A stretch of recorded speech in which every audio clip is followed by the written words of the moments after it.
take them out so I make sure they fit when they go back in. I don't want them to have to fight them later when they need, when they're all covered with putty.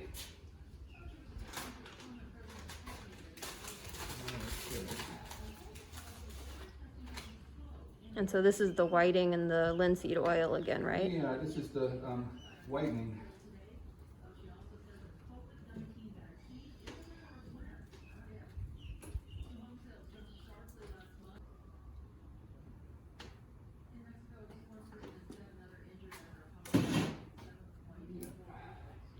So what kind of consistency are you looking for? Well, I look for maybe two things in two different pots. Like over here, I don't want it too hard when I press the glass in. That's one phase. Then the other thing, maybe a little tighter to make a nice bead. But I don't like use old putty to set the glass if it's already hard, because when you press the glass, you can break it.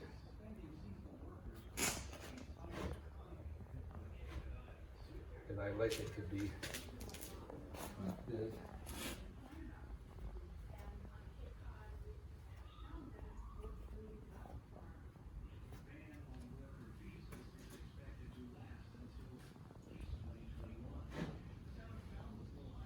But if it's nice and soft and you press the glass in, it like squirts it out and makes a nice bed and a seal.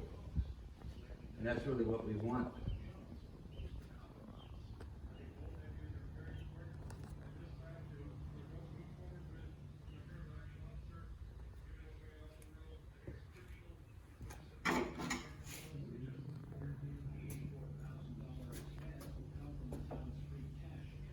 I don't want to have my back to you. Is that okay? Oh yeah, you're fine. You're fine.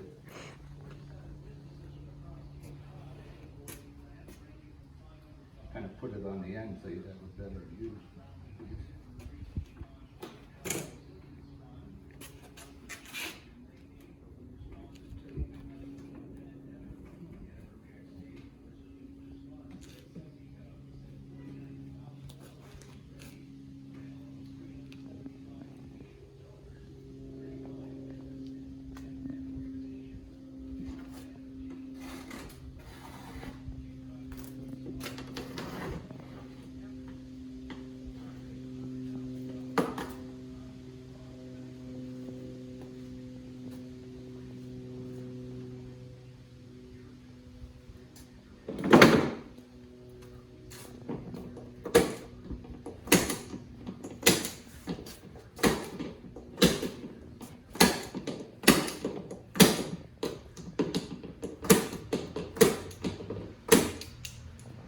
And so those are the little points that help hold the glass in place, right? These are these guys here.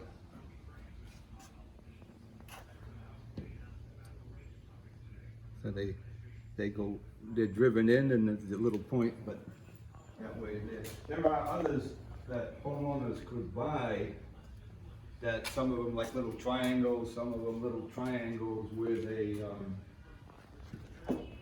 little lip on them. I have some of those kicking around too, that, because not everybody would have a tool to drive the point. But if you do a few of them, they're faster, a lot faster. But they'd be put in with a screwdriver and a hammer. And they'd have a flat edge rather than a point.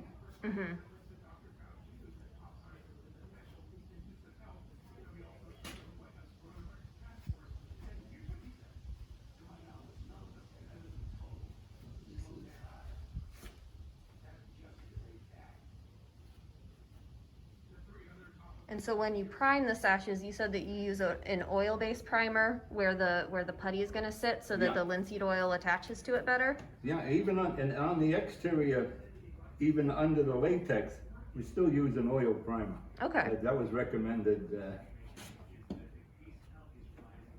too, that if you clean it down and you put an oil primer, because the latex is like a jacket, it kind of like a raincoat, like kind of sits on top. The oil will kind of go inside. Yeah. So it's nice to get the oil as the primer. After that, after the oil dries, you can put in the latex. So that's, I've been doing it that way. That's what I did on the Baptist church, the same way. All the windows were done that way. Mm-hmm. I primed them here with oil, and then they went over and they put latex, exterior latex on, and a good latex interior too. But most of the time I had primed, I think all the time I had primed both sides with the oil primer. And these windows are primed with the oil primer. Mm-hmm. And so the oil primer is just like it sinks into the wood, and then it's also a little more flexible too, right? Yeah. Yeah, the latex come a long way. The technology isn't in the oil paint anymore. It's all in the latex. The latex is a lot better.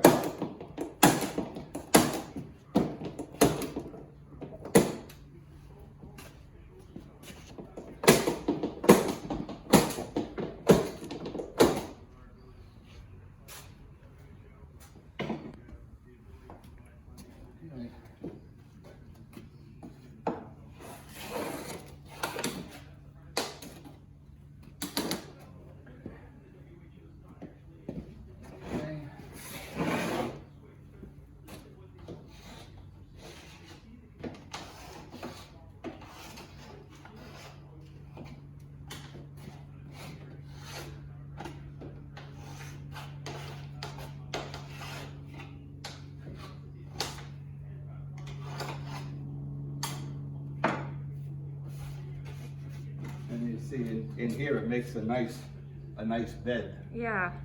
for the glass. And this moisture and everything comes down in the condensation.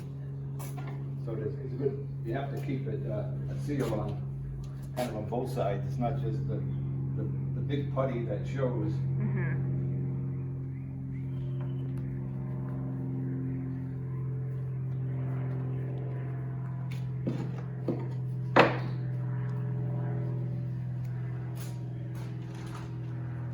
The outside putty's chasing the water off the glass. But the inside gets condensation. Mm-hmm.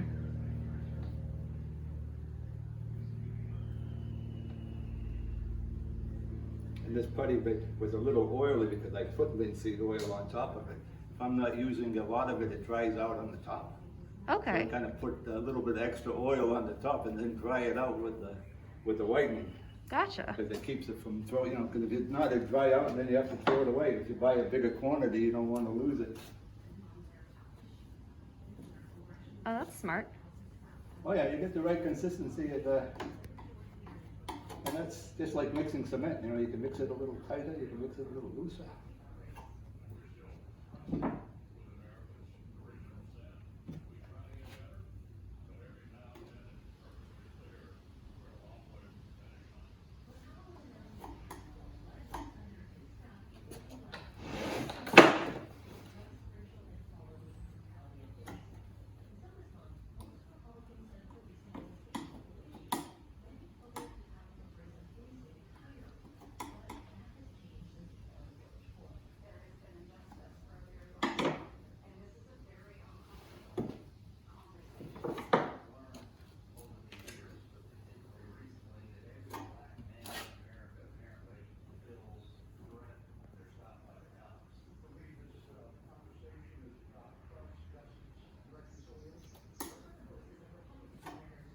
And these are the windows, the sashes from the Rotch-Jones-Duff coachman sash. Mm-hmm. The ones that we put pegs in the corners the last time. Yeah, yeah. These are the same windows.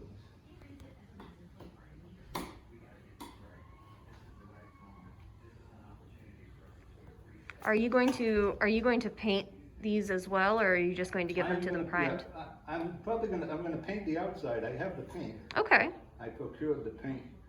It's kind of a cream color Uh-huh. that they're using on the windows. The inside paint, I don't know. It was the old paint that was on them. If they're doing any restoration or renovation in there, if they would have a different color. Mm-hmm. 'Cause on the inside is, I can turn it over and show you what it is. Not a bad color, but I don't have it. If they do, I mean, I could paint it, or they have a nice maintenance man there that he may be looking for something to do, I don't know, when I bring them back. Because I have 5 windows, so I have, these would be 10 sash, so we've only just started with this. Plus those other ones that we were saying about on the ends of the building.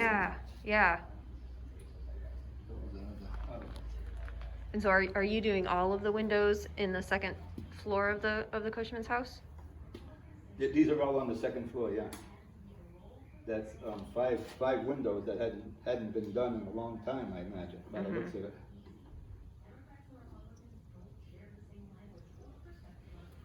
Well, that's it there.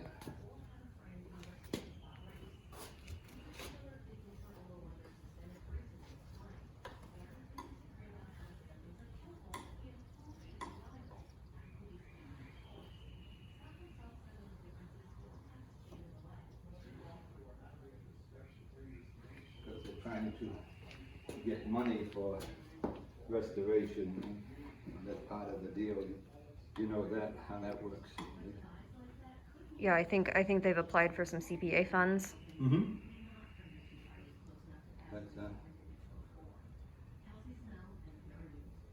But the Coachman house, I had never even seen inside. The other windows in the attic, I did all the windows in the attic and the cupola windows a few years ago. But these I didn't know anything about the Coachman house.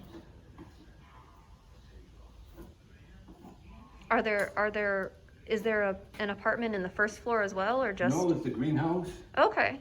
and then there's like a room downstairs where they have meetings. Okay. They do have meetings there now and then, and there's the garden club people. They do most of the stuff in the downstairs, the garden club. Mhm.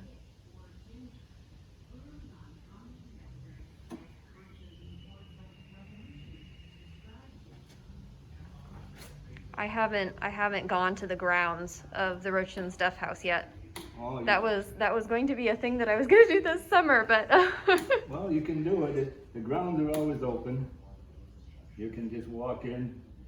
They just have a sign on the fence that you're welcome to come in these hours, but you wear a mask and social distance. Oh, gotcha. Okay. So anybody can go in. Oh, that's nice. I didn't know that they had opened it up. I'll have to go check it out. They have, this was when I picked up these windows, I seen it, but I seen it was already a while ago. Almost since they closed the museum, then they left the garden kind of open, because you can walk in anytime, anyway, it's not locked. But you are invited to go. And they have a little thing that they're doing, I've seen where people are welcome to come, bring their own lunch, and sit in the garden or on the patio. Oh, that's nice. And that the restrooms were open on these hours, if anybody. Oh, that's really nice. Well, it's always been like a neighborhood kind of thing for us. Ever since we've been here right from the beginning, that working on there, it was always like a nice thing. And in the past, it was always nice when they had music and stuff. Yeah. They had folk music in the garden, they had bands, they had jazz, they had all kinds of things in the garden in the evening for a price. They had a price for members and for anybody, a couple of bucks more, which anybody could go. And you'd sit outside on the lawn could bring your own refreshments and picnic, whatever you wanted, and listen to the music in the evening. Usually it was on a Friday. Oh, that sounds lovely. Always wonderful, but that's kind of stopped now for sure. Like for everybody else, it's a problem. Yeah. That was a small folk festival on just Center Street, and then later it got bigger, and now it got bigger yet. And then originally it started at this folk festival at the university. Uh-huh. That was there for years. This, that Irish, there was a lot of Irish and folk music and stuff at the university. That sounds nice. And then that kind of, I guess the professor who was doing it got to be too much, or he retired, and then it was picked up later on Center Street, and then it was picked up again. And in this winter time, there was the folk music was at the Warm Sutter Club Okay. on a Friday night, once a month. And that was fun. So this is whiting again, and so you're doing this to kind of dry. That's the only thing was whiting and linseed oil. Mm-hmm. And so this will kind of help it to dry. Yeah, and it cleans the glass too. Okay. Because if you let this oil set Uh-huh. on the glass, you would have a time trying to clean it. Okay. And the putty, you can't be bringing water and stuff to the putty for a while. Mm-hmm. So you end up with this stuff, and it comes off a lot easier with the whitening. You clean it right up. And the oil just being absorbed by it in the whitening, and that's it. And so this will take 2-3 days to dry before you can paint it? Yeah, Okay. it will, and then it'll get hard. Uh-huh. I can show you the one that we did a few weeks ago, how Okay. hard the putty has become. Yeah. There's one over here, 'cause I showed you the one that we were doing was from the firehouse in Fall River, Yep. and now I got the other one, and I'm rebuilding it, because it's really a disaster. It was all rotted. And so I'm making this window. I can show you that. So I can open the other window and show you, open the other door and show you that side. And then I can show you how hard the putty is in a few weeks. That one's been primed. Maybe now we get most of it cleaned off. And do you prime the putty before you paint it? Yes. Okay.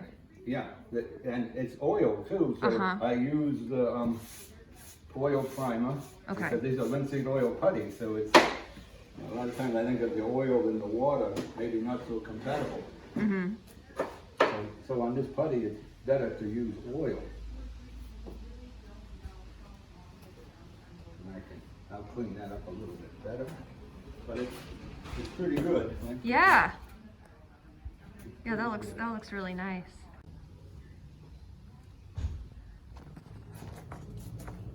So that's all done. You can touch it and it's hard. Now you put Yeah. that fingerprints in the other one, but this is already hardened. It's gonna harden some more, but it's a lot. Mm-hmm. And it takes a little while because it's oil drying out. It's not like water. Like latex putty is entirely different. Responds entirely different. It looks really nice.